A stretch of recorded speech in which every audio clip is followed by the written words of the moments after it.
Have you ever stopped and asked yourself, who am I, really? Most of us think we know. We point to our name, our job, our background. We describe our likes, dislikes, beliefs, personality types.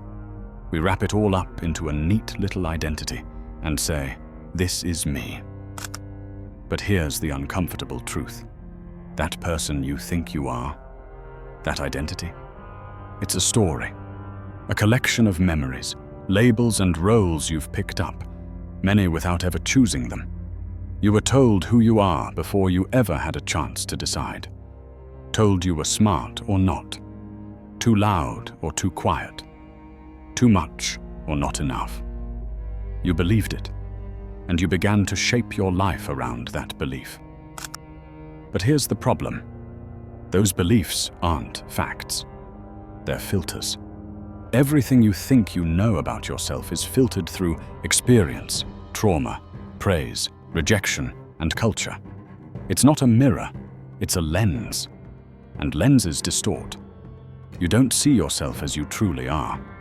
You see yourself as you've been taught to see you. And yet you defend that identity. You cling to it.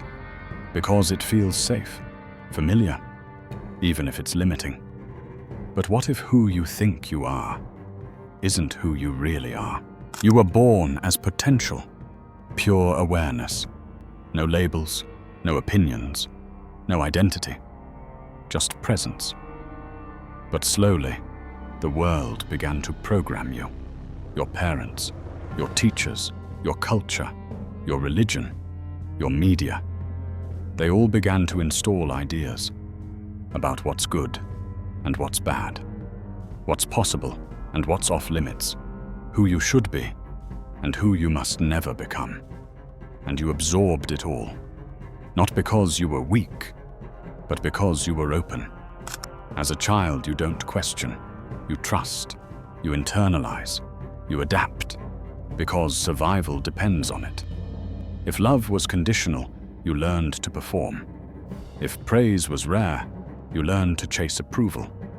If rejection came from being so too different, you learned to fit in. You shaped yourself, not to be authentic, but to be accepted. And now, you walk around thinking this is you. But the truth is, you are a collection of responses, a mosaic of adaptations, a mask built from 1,000 moments of unspoken fear. And most of it runs on autopilot. You make decisions that aren't truly yours. You say yes when you mean no. You follow paths that don't feel right, all because a younger version of you was taught, this is what makes you lovable. But what if your personality isn't permanent? What if the person you are today is just a reflection of your past conditioning? So, if you are not your conditioning, not your trauma, not your achievements, not your wounds, then who are you? That's the question most people never dare to ask. Because underneath all the layers, there's silence, stillness, and for many, that silence is terrifying. We've become addicted to identity. We need to be someone, to label ourselves. INTJ, entrepreneur, overthinker, empath. It makes us feel real, seen, safe. But here's the radical truth. You are not your labels. You are not even your thoughts. You are the awareness behind them. Think about it. You have thoughts, but you are not your thoughts. You experience emotions, but you are not your emotions. You've played roles, but none of them define you. You're the observer, the witness, the silent consciousness that's been there all along, before the pain, before the praise, before the mask. And here's where it gets powerful. When you stop identifying with the mask, you unlock freedom. You're no longer trapped by your past. You no longer need to live up to an image. You start making choices from truth, not fear. You don't become someone new. You remember who you were before the world told you who to be. So now you see it. The identity you've worn isn't you. It's a costume stitched from expectations, survival, and stories. But beneath all of that, there's a you that's untouched, unbroken, unchanging.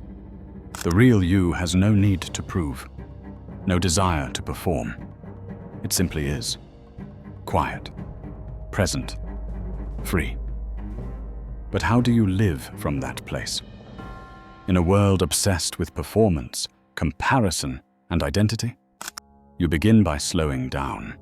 You get quiet enough to hear your own voice, not the one shaped by fear or ego, but the one that whispers truth. You question everything you've been told about who you're supposed to be. You start making decisions not from anxiety, but from alignment. Not from guilt, but from clarity. And when the old stories come back, and they will, you don't fight them. You simply watch. Because now you know. You are not the story. You are the space it passes through. This isn't about becoming someone new. It's about remembering who you've always been. You're not broken. You're buried. Beneath all the roles, reactions, and rules is a self so whole, so still, it needs no justification. You don't have to earn your way back. You only have to remove what was never yours. So ask yourself, not who should I be, but who am I when I stop pretending? Because that answer changes everything.